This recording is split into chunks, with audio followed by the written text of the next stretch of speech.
Juara bertahan SEA Games, Timnas Indonesia harus takluk di pertandingan pertama melawan Filipina di ajang SEA Games yang digelar di Thailand pada tahun ini, di mana tim asuhan dari Indra Syafri ini harus takluk dengan skor 1-0, kalah dengan Filipina yang dengan hasil ini memastikan Filipina menjadi juara grup dan juga sudah memastikan tempatnya di semifinal, karena pada pertandingan sebelumnya Filipina mengalahkan Myanmar. Kalau kita lihat dari skema komposisi pemain yang diturunkan Indra Syafri memang tidak berbeda jauh dengan apa yang diturunkan ketika kemarin melawan Mali, di mana seorang Cahya Supriyadi, kiper dari PSM Yogyakarta, ini masih dipercaya untuk bisa menjadi penjaga utama dari Timnas Indonesia U22 di SEA Games ini. Sementara untuk 3 back di belakang diturunkan Dion, Ferrari, dan juga Kadek Arel. Komposisinya tidak berubah. Sementara di kanan ada seorang Raka Cahya yang dimainkan, sementara Doni Tripamungkas yang selalu menjadi andalan di back kiri Indonesia ini kembali diturunkan. Sementara double pivot dimainkan oleh Indra Syafri, memasangkan kapten tim Ivar Jenner dan juga seorang Rivaldo Pakpahan. Menopang ada Rafael Struijk dan juga ada Rehan Hanan di depan. Sementara untuk striker tunggal dimainkan seorang Mauro Zilstra pada pertandingan kali ini. Memang sejak menit pertama Indonesia sangat sulit membongkar pertahanan dari Filipina yang bermain sangat kompak, sangat disiplin, sangat baik dalam bertahan. Mereka sangat kesulitan untuk memainkan bola, dikarenakan memang Indonesia sendiri pun bermain cukup bertahan sejak menit pertama. Karena kalau kalian lihat bagaimana defense line mereka ini sangat dalam, sehingga ketika melakukan transisi menyerang mereka kesulitan untuk bisa mensupport rekan-rekan pemain yang memiliki atribusi penyerangan, karena mereka mengantisipasi bagaimana kecepatan yang memang menjadi keunggulan utama dari timnas Filipina. Dan transisi menyerang yang buruk ini menjadi salah satu masalah, karena sebetulnya apa yang dilakukan oleh Filipina ini sama dengan apa yang dilakukan oleh Vietnam pada final AFF pada awal tahun ini kalau nggak salah, di mana mereka hanya menunggu di setengah lapangan permainan.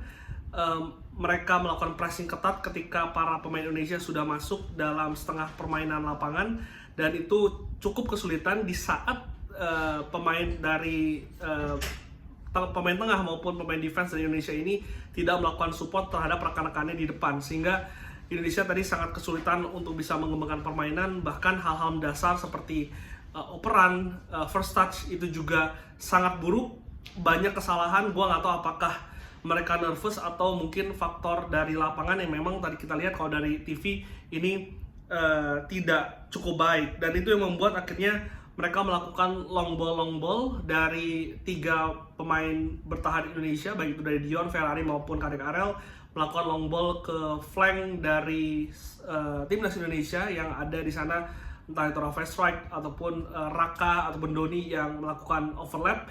Tapi sekali lagi ketika long ball itu dilakukan juga tidak ada support baik itu dari lini tengah maupun lini depan, sehingga jarak antar pemain ini cukup jauh, kesulitan untuk mereka melakukan passing one two. Itu yang membuat akhirnya timnas Indonesia tidak bisa berbuat apa-apa. Tapi meskipun demikian, sebetulnya ada 5 peluang dari timnas Indonesia yang berhasil dicatatkan di babak pertama. Yang pertama dimanfaatkan dari tendangan bebas yang diambil oleh Doni Tripamungkas. Sebetulnya kualitas dari tendangan umpannya ini sangat baik, mengarah ke tiang dekat dari penjaga gawang timnas Filipina. Ada Kadek Arel di sana. Sayang sekali bolanya tidak bisa dimanfaatkan secara maksimal, hanya menyentuh rambut dari seorang Kadek sehingga bolanya tidak berbelok, dan juga akhirnya berhasil ditangkap oleh kiper dari timnas Filipina. Karena kesulitan juga membongkar pertahanan dari Filipina, Ferrari yang juga tadi akhirnya melakukan overlap sempat melakukan 1 kali percobaan tendangan jarak jauh yang cukup akurat dari luar kotak penalti, tapi sayang belum on target, masih melambung tipis di atas mistar gawang Filipina. Sementara ada 3 peluang lain.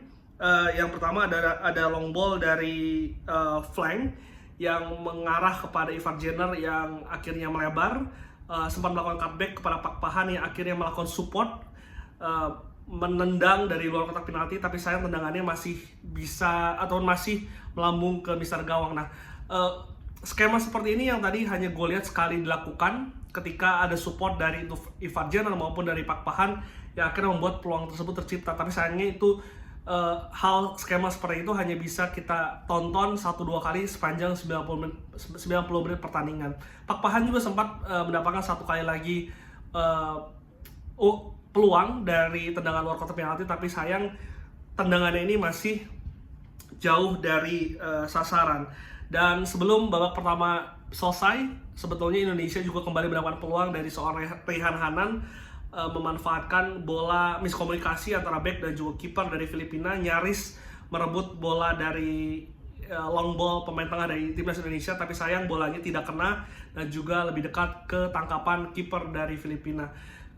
Bak tersambar geledek, seharusnya pertandingan sudah selesai, tapi peluang terakhir, bahkan itu kayaknya touch terakhir dari pertandingan babak pertama dimanfaatkan dengan sangat baik oleh Banatau. Ini striker dari timnas Filipina yang memanfaatkan bola tidak terkontrol di kotak penalti, hasil dari lemparan ke dalam yang dilakukan oleh timnas Filipina akhirnya membuat Filipina unggul dengan 1-0. Sebetulnya pemain tersebut seharusnya dijaga oleh Strike dan juga Pak Pahan, yang tadi kalau kita lihat dari replaynya ini agak sedikit bingung dan juga bengong, sehingga striker dari timnas Filipina ini akhirnya bisa mencetak gol dan juga membuat timnas Filipina sudah unggul sejak akhir babak pertama. Babak kedua, Indra Syafri sebetulnya sudah mencoba untuk melakukan sejumlah perubahan. Terlihat dari masuknya seorang Robby Darwish dan juga dari Arjuna yang menggantikan Hanan dan juga Raka yang memang di flank kanan ini tidak begitu optimal secara ofensif. Arjuna sempat memberikan impact yang instan, sempat memberikan 2 peluang setidaknya. Ada 1 transisi yang berhasil ia lakukan, tapi sayangnya kembali tidak ada support dari rekan-rekannya secara cepat, sehingga lebih cepat transisi bertahan dari timnas Filipina. Arjuna juga sempat mendapatkan peluang emas, sempat menggocek 1 pemain timnas Filipina di dalam kotak penalti. Gawang terbuka lebar, mengambil keputusan shoot dengan sangat kencang, akhirnya bolanya melambung jauh dan juga belum bisa mencatatkan penyama kedudukan. Setelah itu Tony Firmansyah sempat dimainkan dan kembali ada 1 peluang lagi.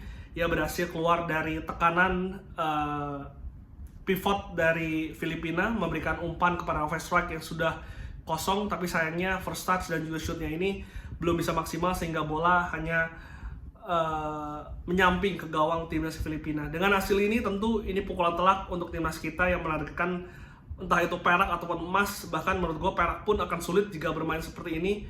Tidak banyak perubahan yang terjadi, kreativitas masih menjadi masalah, ofensif masih menjadi masalah, cara mencetak gol masih menjadi masalah.